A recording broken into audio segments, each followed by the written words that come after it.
ഇന്ന് ഞാനൊരു സ്ഥലം വരെ പോകാൻ വേണ്ടി റെഡി ആവാണേ. ഇതിന് പാക്കിംഗ് ആണ് നടന്നുകൊണ്ടിരിക്കുന്നത്. പോകുന്നത് വേറെ എവിടേക്കല്ല, തിരുവല്ലയിലേക്കാണ്. കലോത്സവത്തിനാണ് പോകുന്നത്. ഞാൻ പോകുന്ന ഐറ്റം ഒപ്പനയാണ് കേട്ടോ. ഒപ്പനയിൽ ഞാൻ മണവാട്ടിയായിട്ടാണുള്ളത്. അതുകൊണ്ടാണ് ചെരുപ്പൊക്കെ ആദ്യം കാണിച്ചേ.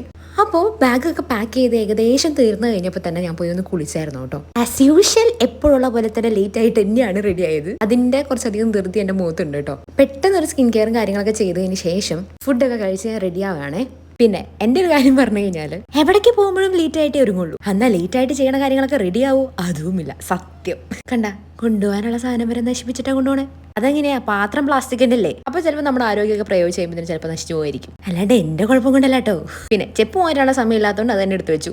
ചത്ത് കിടന്നാലും ചമഞ്ഞ് കിടക്കണം എന്നാണ്. അതുകൊണ്ട് തന്നെ ഒരു കുറവും വരുത്താണ്ട് സ്പ്രേയിൽ കുളിച്ചിട്ട് തന്നെയാണ് പോണേ. പിന്നെ യാത്ര ഒരു 2 ദിവസം 3 ദിവസം നീണ്ടു നിൽക്കണോണ്ട് തന്നെ ഇടയ്ക്കിടയ്ക്ക് വിശന്നാൽ എപ്പോഴും നമുക്ക് കടയിൽ കയറാൻ വേണ്ടി പറ്റൂലല്ലോ. അതുകൊണ്ട് തന്നെ കുറിക്കാനുള്ള എല്ലാ സാധനങ്ങളും പാക്ക് ചെയ്ത് ബാഗും പൂട്ടി പൊക്കാൻ കൂടി പറ്റണില്ല കേട്ടോ. ആ ബാഗ് നല്ല ഷോയ്ക്ക് ഒരു കുറവുമില്ല. കുഞ്ഞ് ഹാൻഡ് ബാഗ് എടുത്തിരുന്നു. എന്റെ തീരുമാനങ്ങൾ പിന്നെ എല്ലാം പെട്ടെന്ന് ആയതുകൊണ്ട് തന്നെ നേരത്തെ ഹാൻഡ് ബാഗ് മാറ്റിയിരുന്നു കേട്ടോ. ബാക്കി ഇനി തിരുവല്ലയിൽ